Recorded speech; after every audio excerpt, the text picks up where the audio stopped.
Morning, everyone. Hi, Patty. Hey Polly, how you doing? Good, thank you. How are you?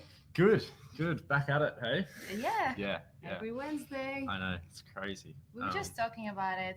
We only have three more webinars to go before end of the year. Yeah, see, Four, including this. I thought we were closer to the end of the year, but it turns out we're not. Not this time. It's still November. Oh well, that's fine. Well, it's our favorite time in the week. Yeah, it is. We've got some good topics lined up for the next week. We're doing a Streamtime whip, so we'll be talking about what we're currently working on, what's just been released this morning, which some of you might have seen. We might even touch on that throughout today's webinar. It will probably become apparent. And next month we will be talking about the whole year. Yeah. 2019, I guess, and recap on what we've done. And maybe even the year ahead. Yeah. Who knows if there's anything we can talk about. Mm. Yeah, but thanks everyone for tuning in. I'm going to steal Polly's intro. Sorry, Polly said she was going to do the intro, but I guess I'm doing it now. Hi. Thanks everyone for tuning in. Today we're going to be running through some tips to help you become advanced users, essentially. We've run this webinar a couple times before. We've swapped in and out a couple of things. We're kind of tweaking it as we go, just to, as we kind of add functionality in the product. But essentially, what we'll be doing is showing you things that you might not have picked up on to help you become a really effective Streamtime user. Yeah, for sure. It's essentially designed to make your life easier and for you to be more using Streamtime efficiently, I guess, and becoming an advanced Streamtime user. So hopefully it will save you a lot of time, so you can then focus on something that's really important. And yeah, so we are proud to say Streamtime is quite intuitive tool, but there are a few tips and tricks that you might find useful as well around navigating the tool and using the tool that will save you heaps of time while using it. Totally. The less time you can spend in Streamtime, the better. Exactly, on admin. So thanks Lane and Angela for saying hello. Great to see you guys here. Hi, guys. Feel free, anyone else, to introduce yourself. Let us know where you're working, what your role is, who you are, and if you have questions as we hit through the webinar, then just drop them in there and we'll come back to them at the end. We use Demio, which is a great tool, and I think they've even got this new oh no, maybe not. Do they? Oh, not yet. Oh, I know they're working on a feature which is going to improve the question answer situation. You were part of the user research. I was part of the user research. Classic. I was a guinea pig, but it was looking good. Anyway, just drop questions in there. We'll come back to them at the end. We'll keep an eye. Thanks everyone for saying hello. And without further ado, so by the way, guys, we've got 10 tips to run through today. So it's going to be pretty structured. We're going to be running through them. This webinar will be up later, so you can rewatch if you missed something or didn't quite catch it. Yeah. So we're not going to try and go back to things. If you missed something, you'll be able to watch the video later and catch up. But we're going to shoot through and shop on this one. Yeah, but before we start, I just want to talk about where we took those tips as well. It's quite important. It's quite funny because some of the tips that we're going to talk about came not just from us, but from our clients as well, which is hilarious. Some stuff we get to learn from our clients, not vice versa. And we did run a blog series as well recently called the Hack Time, Streamtime, Hack Time. So that's where we, I did that. Yeah. That's where we talk about our favorite hacks as a team. And by the way, when we're talking about hacks, we're not talking about people actually hacking the mainframe. It's just like productivity hacks, work hacks to make life a bit easier. Exactly. So should we start? Yeah, let's do it. All right, I'm going to share my screen. What's first come off the rank poll? All right, so as Patty said, it's going to be a very structured webinar, so stay tuned and be focused. The first tip, I guess, and trick that we're going to talk about is teams and grouping users into teams. Cool. So this one was actually a hack until recently because we released it as a feature, but it's still really good, and if you're not aware of it, you can still find it really handy. So teams. So how do we set up teams? Yeah, so you can add team tags to your team members now by going to your profile and settings and going to your team members. So now you could see that we've already added some of the team tags they can be roles or can be perhaps location where your team is working at, working from branches, I guess. So Patty Morgan clearly is in the design team, while Michael, for example, is in the design team and development team as well. So you can add multiple team tags to the team members based on what they work on and where they work from as well. Be creative, I guess, as well. So adding team tags here will will make your life easier when looking at the to-do schedule and viewing everyone's availabilities. For sure. What we're trying to do with these tags is make it easier when resourcing. We want to look at a group of people together. And so thinking about the functionality that this tag is going to do, it's going to allow us to see just the people with a certain tag together. Exactly. So when we're planning out work, we're thinking about who might do that type of work, or who is available in my Australian team today. For sure. So the to-do schedule is where you'll see this in action. Yeah. So that's a bird's eye view of what's happening in your studio, I guess. So you can go into filters here and choose what team that you like to see. So choose the tags that you've just added. So currently we want to look at the team in Australia and perhaps design team as well. So you can add multiple tags to your schedule view to see who's working on what and who is full or who is actually has time to work on something or overbooked, like Michael here. Sorry, Michael. Totally. And these filters are really easy to kind of work with. You can see who's included in that filter. And as you see here, we can see our team members here. At which point, you can plan out tasks really easily. I can see there's this task we need done by the end of the week. I can create tasks directly in here. Maybe there's a meeting that these people are both going to be in, so we can kind of create this. Let's just say it's a meeting for this particular job. And we want to create that task for both of them. So we can create that once for myself, and then I can actually duplicate this holding down the Alt button on my keyboard. So similar to how you duplicate something in Illustrator or InDesign, we can duplicate tasks there across team members. And when you hover, you can see they're both highlighted, meaning that they're related to the same job. Yeah, so you can duplicate tasks from the to-do schedule and also from your to-do screen, obviously. We'll get that to later. We'll get to that later, yeah. All right, so what's next? Some keyboard shortcuts. Awesome. Keyboard shortcuts and product shortcuts. So let's start with keyboard ones. Cool. So starting with the keyboard shortcuts, I think the first one, which is really easy to do, if you do kind of prefer to stay on your keyboard, is to start a new job by hitting N as the key there. So clicking N on your keyboard will allow you to get a new job underway. And that's just quickly going to allow you to kind of get started in this screen. But then there are other things that let you navigate to other areas of the product. For example, if I want to jump to the schedule, I can hit G plus S. So when we're doing these navigation, the G means go to. So go to schedule, because that's where that area starts with. Go to my to-do screen, perhaps, is going to be G2. So I can jump here, go to jobs, is GJ. Whoever's taking notes right now, don't worry, we will send you a little document after the session with all those shortcuts there as well. So don't stress. Don't worry. I might even put these into into the sidebar here so you guys can see. Cool. Cool. There we go. And I think there's one more, which this might be a gamble, but I think we can. It wasn't our plan. Wasn't in the plan, but we've just released the job timeline. And in here, we can actually navigate around with arrow keys as well. Oh, yeah. So we've just released this job timeline this morning, and it's a new area in the job. You can scroll around here with your mouse, but also you can navigate quite quickly, cleanly, and easily with the keys, the arrow keys on your keyboard too. So that's another way to get the keyboard happening. Yeah, awesome. Cool. So in terms of product shortcuts, we make it very easy as well to navigate within Streamtime to different areas without using keyboard shortcuts, obviously. So we are currently sitting on the to-do screen. So let's navigate to job. Cool. So what you can do, you can hover over the job name on your to-do, and it changes color. You can see it makes it a bit more grayed out. So this means it's clickable. So you can then click on it to go straight to that job. To jump right in. Awesome. So from the job page itself, you can navigate straight to the schedule by clicking on the view schedule under any items that you've created. Then from the schedule, can go back to job.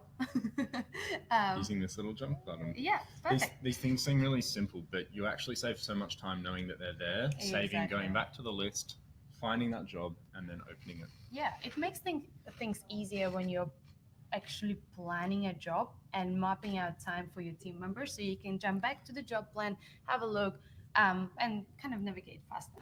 Yes, Totally. and as Patty said, save your time. So let's go back to the schedule and jump into to-do schedule. So from here, you can easily jump to individual to-dos by clicking on that little Jump button. jump button. There's And no now- better word for it, I think. Yeah, thanks, buddy. And now you are looking at the to-do screen, so Yeah. you can jump to anyone's to-do screen from the schedule as well, not just yours. Cool. So the next one's a good one and a big one. It's There are pretty big. yeah, there are a couple of different subparts to this one. We're calling it easy job management, and within that, we're going to touch on using templates or working with templates, duplicating jobs, and working with labels for larger projects. Yep. So templates, I think we've probably got some set up in here. Yep. Let's find the template label. So what we did, we actually labeled those jobs as a template job. So we identified that job and what it is really. So now Patty is using that label to search for that job and report on it if he needs to. Totally. So And currently, they're all archived here as well, so Exactly. they're not appearing in my whip list. exactly. So perhaps let's click on one of the templates, Patty. Yep. And have a look. So your template jobs can also be saved in your favorite report. So in a special area where you can always access them too by using a label template. So this is our template job, and now it's time for us to actually work on something similar and a similar structured project. So to save us a lot of time, all we have to do is to duplicate that job, Cool. duplicate a template. So what Patty is doing, he's using that button to duplicate a job, and he's renaming that job and choosing the right client. And now you can choose how much information would you like to duplicate as well. So currently, we want to duplicate pretty much everything apart from labels. Doesn't make sense to duplicate a template label. No, it doesn't. So we are creating a brand new job based on the template that you've created. Can see that the team members are already assigned here, who are probably going to work on that Even with the some quote. hours assigned. Mm. And the quote might have come through too. I can see their expenses here too. Yeah. Now this is really useful if you do run projects, or if you run projects that have a similar structure. They might need tweaking. Maybe you're not working on a particular item. You can easily remove that. But also by including the team members who might be working on this is useful at this point when you're planning out a job for gauging the estimated cost of the job. So you can come up into your create button and generate a job cost report.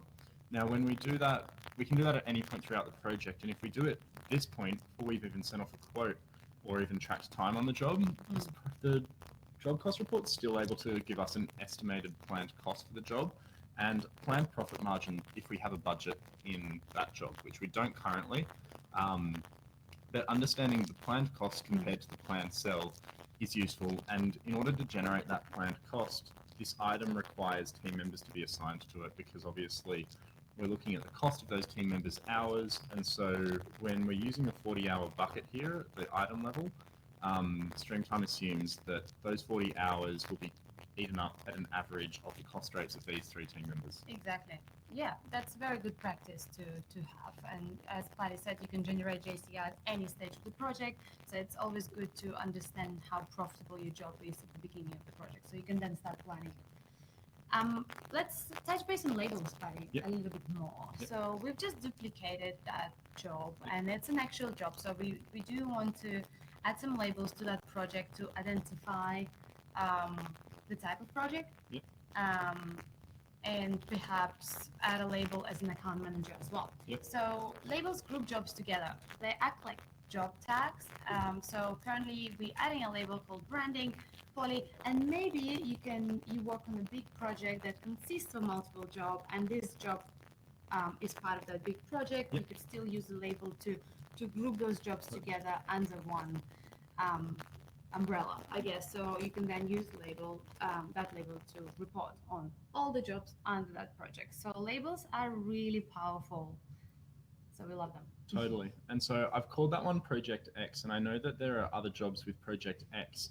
in the system. I think they probably belong to different clients, so that's probably not the best example, but it'll allow you to kind of get an idea as to how this is working. And so I'll include all of these jobs. Okay, well maybe actually just only have it on this particular job, which is fine. Oh no, it's because it's including these guys. Maybe not. There we go. That's all right.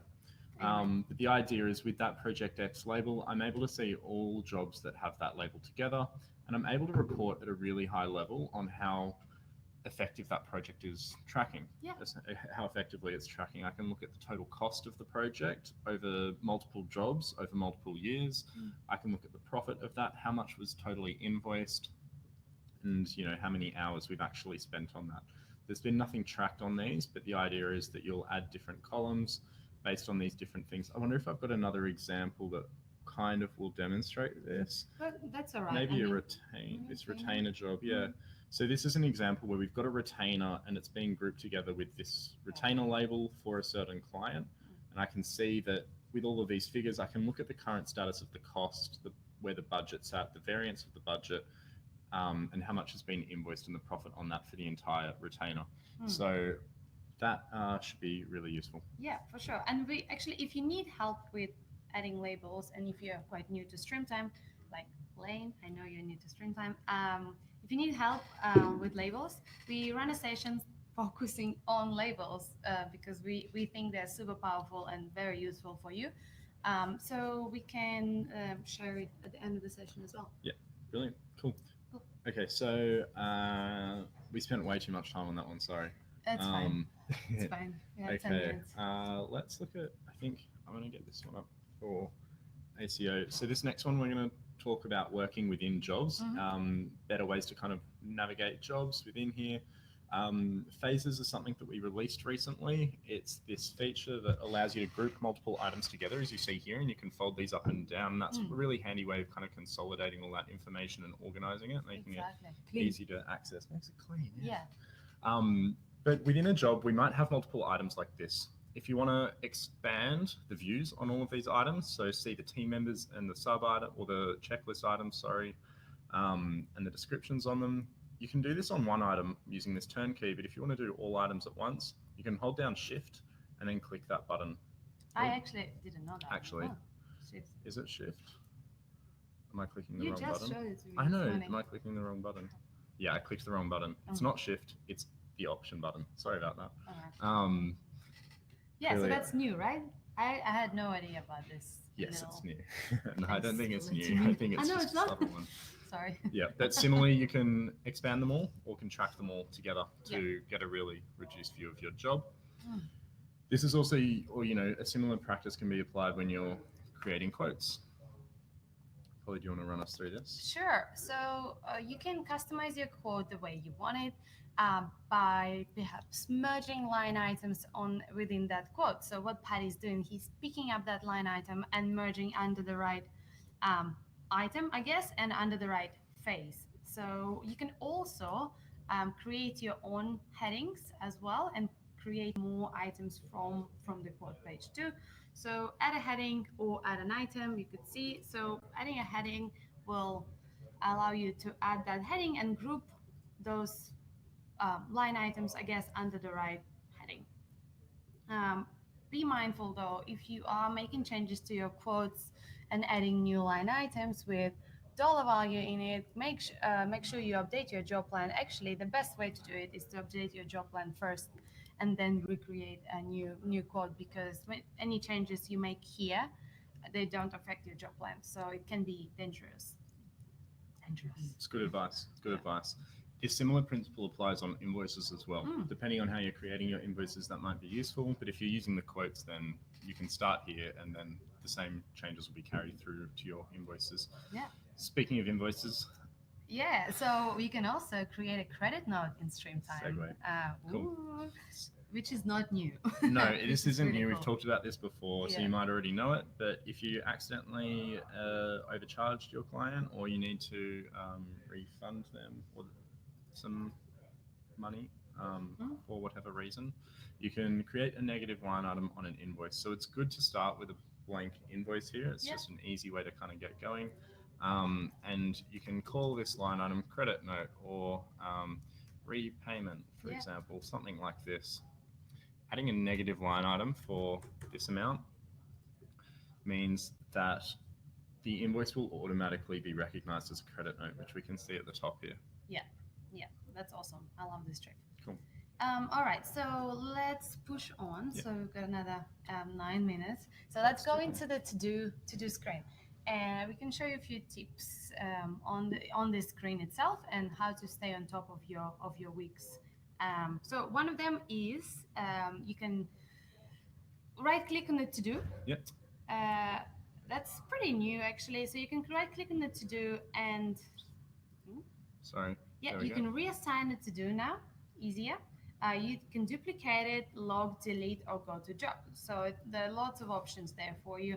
If you like, you can also multi-select a to-do, multiple to-dos from your week, and drag them all into done, perhaps. So what are you doing to multi-select them? So I'm holding down the command button Mhm. and just selecting all the to-dos that I need to. You can see they're highlighted green to indicate that, yep, they're selected. Now I can pick those all up and I can see that I've got those 4 selected. We're being told that, and move them to a certain day. Or drag them to done. Or I can drag them to done. Yeah. So when I've got to-dos in a stack as well, I can actually highlight them all by right-clicking or command-clicking the first one and then shift-clicking the top one, and you'll see that it selects everything that's included within that bracket. Then I can right-click here and log them together. I could delete them together as well. It's just an easy way to get those tasks in. Now that was a pretty busy day for me, but that's all right. That's true. I think Buddy, you've took a lot of time. 20 we've hours. got that example across. And similarly, we've got duplication in here as well, as we showed you in the to-do schedule before. Holding down Option Alt there and clicking and dragging allows you to get those time entries across really easily. Yeah. You can also organize your items sidebar on the right-hand side. So it's not actually a hack. It's just a good practice. reminder. Yeah, good practice to have. So on the right-hand side, you'll see your items. So those are your tasks that you've been allocated to, and there are 3 dots there that you can click. So you can turn that item card around. You can complete it or snooze it. So completing it means you actually completed your part on that job, on that item. Snoozing it means you are snoozing it until you're ready to work on it. So perhaps you're not ready to start working on it. You don't want to see it yet. So it's just you can snooze it straight away. Oh, if you like, you can go back and see all your snoozed items and bring them back if you wanted to see what's been snoozed. Exactly. Yeah, we love snoozing. We don't snooze anything in Streamtime, but we snooze a lot different tools. Snoozed a few things, yeah. Snooze. But snoozed items are handy, if there are internal projects or things that are going on forever that you kind of just know there, but you want to Always that. remove them from this list to help declutter it. Can be handy to just snooze that. And if you do need to wake them up, you can just turn them over and wake things up again. Yeah. Cool. Awesome. Right, last 2. All right, let's go to the schedule. The Great. job schedule. You can navigate from your job. Sure can. Or I could just use my keyboard shortcut. That's true. There we go. The job schedule. So not many of you know that you can actually create a new job and plan a job from the job schedule itself without going into the job plan. So right now, what Patty's done, he's scrolled down and he's adding a new job there. Streamtime Web webinar. That's a very good job. We didn't actually plan that. So now you can add items to that job from the schedule as well, which makes things easier and faster when it comes to just planning. So you can then map out, due dates and start dates for this quick item and look at your team's availability and quickly drag them onto that item. And you can create tasks directly from here as well. Here. You can plan hours. Let's say we want Danielle to spend 4 hours doing that. We might want her to do those 4 hours on Monday and Tuesday next week. Easy enough to kind of get that in and have it ready to go. For sure. Means that when you jump back to the job, you can see that this is already starting to take nice shape. Yeah, exactly. So working from here and the schedule is super beneficial when planning a job. Totally. Are we on to the last one? Oh, yeah. Wow. And perfect timing as well.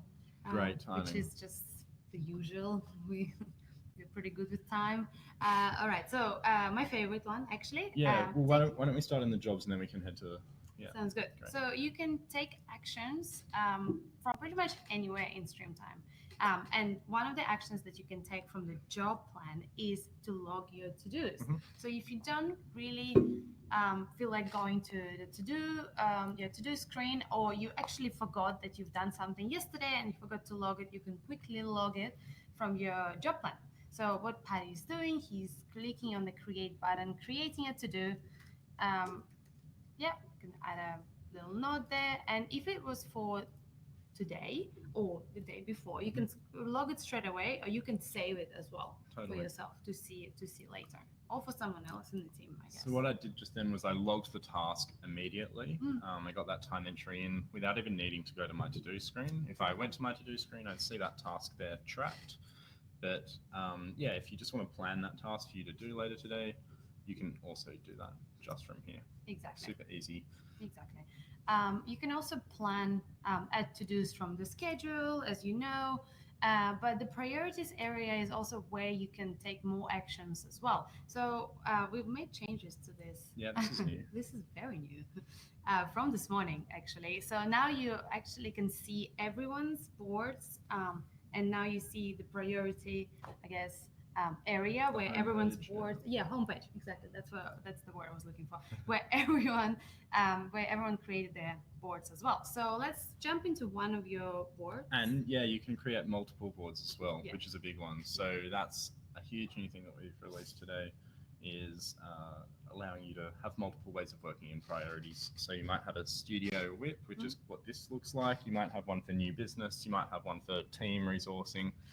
There's nothing stopping you from doing that, and you can rename them as well. Yeah, which is cool. That's awesome, and more improvements coming to this area of Streamtime too. So stay tuned. Totally. But for now, you can take actions from the priority boards itself. So perhaps you want to just work in one area. This is your area, and this is where you stay on top of your project. So you can log a task by flipping that card, and you can add it to do. It works the same way as from the job plan. So you can log it or create a reminder for yourself or for someone else in the team from the priority screen. You can also, what else can you do? What else can you do? You can create a quote directly from here. So if you have used this area as a place to keep an eye on new business and you've got a job planned out ready to go, you can create a quote instantly and then send it to the client. Looks and works like this. Pretty straightforward. Awesome. They're just shortcut buttons, really. You can create an expense as well. So if you got an Uber to a job, you can just come into priorities, find that and add it with a single click. $25, save.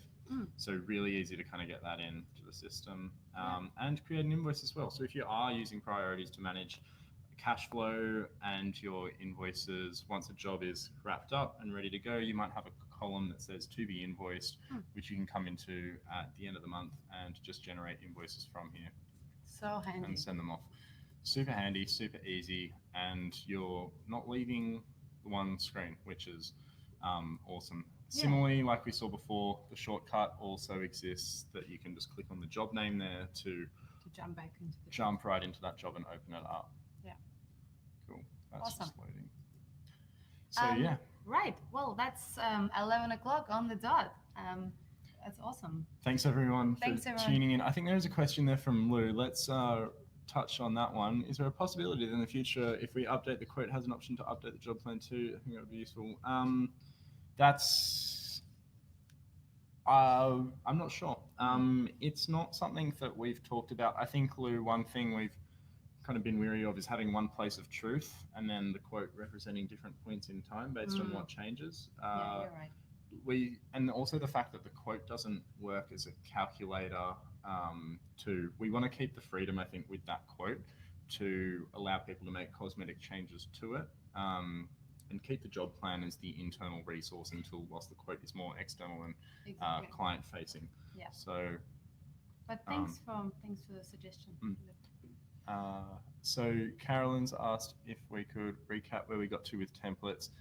Carolyn, we probably don't have time to go back and touch on that, but this video will be online shortly. So we'll make sure you get a copy of it so you can come back and check out templates. Yeah. Awesome. But yeah, essentially a template is a brand new job. It's just how you treat that job. It's with a label. You would call it a template. You would build it out based on the components you want in that template. Pretty straightforward. Cool. Awesome. Well, thanks everyone for tuning in. Hopefully there was something in there. See you all next week. See you next week.